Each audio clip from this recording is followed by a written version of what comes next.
I'd like to talk briefly about punishment because our goal for class is not to have a punishing experience, but to set the dog up for success to foster learning.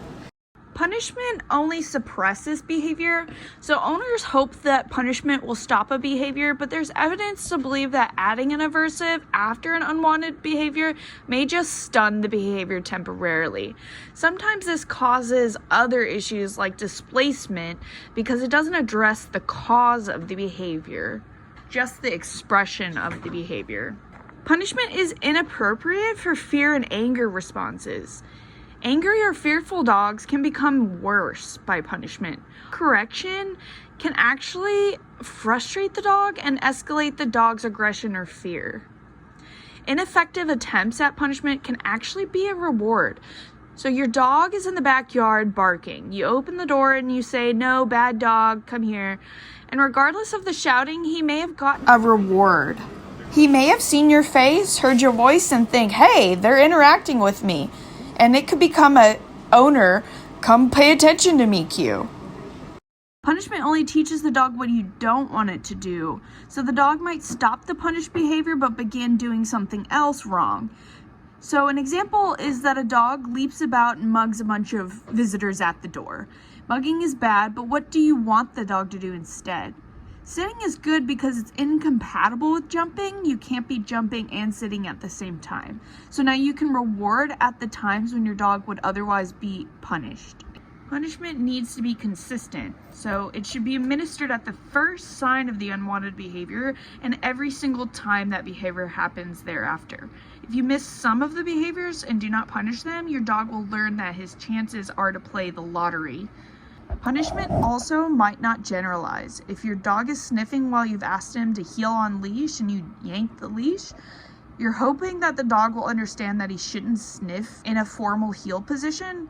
Even though it works as a communication of don't sniff, it's always questionable just what the dog was learning there. He might interpret it as something he shouldn't sniff in that location, and it's okay to sniff further along, or you might learn that you shouldn't sniff on concrete, but sniffing on grass is okay. So it's just not very clear to the dog.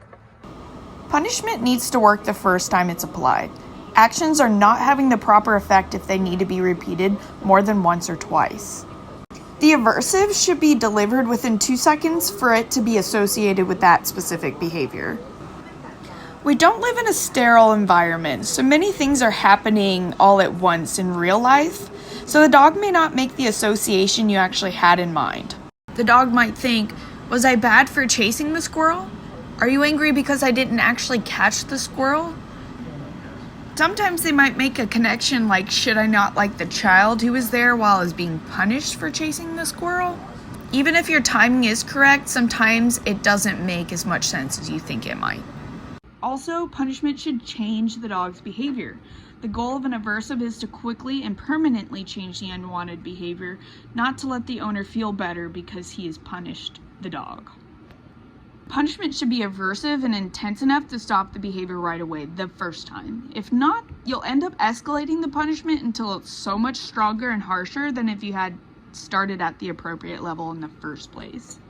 So a dog can think that punishment is contingent on the owner's presence. If your dog experiences this aversive, it should be independent of their owner, or else you'll get a dog that only listens when the owner is present. Repetitive actions like barking, digging, chewing, licking, you might be able to interrupt or temporarily stop them, but the dog might engage in substitute behaviors, which are even more annoying or dangerous.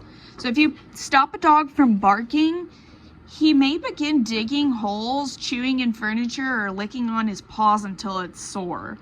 So the calming effect of these repetitive behaviors is actually a natural reward for the dogs. So this isn't the best way to handle it. A real risk of punishment is where the dog will actually just shut down because nothing that they do is correct. So they just do nothing at all and they just endure the punishment. Dogs can also get used to punishment and it won't have the same effect, which can lead to this response as well. So the point of saying this is to show how we look at training. We are going to not set up the dog to perform something bad to correct them, but instead set them up for success and look for things that we can reward that are good choices and that we want to happen more often.